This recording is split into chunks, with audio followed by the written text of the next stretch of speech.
Udělali jsme si takhle 4. Celé, jo. Takhle. Tak. Máme 4. A teď z těch 4 vyrobíme takovejhle. Tak.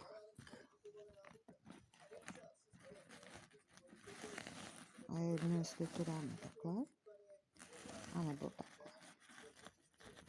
A vzhledem k tomu, že mi se to líbí víc, takhle, sice to vypadá trochu blbě, ale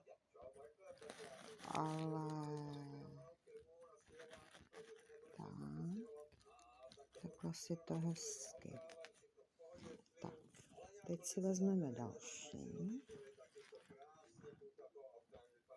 Tak, takhle to bude vypadat, jo. Tak, si tadyhle vezmeme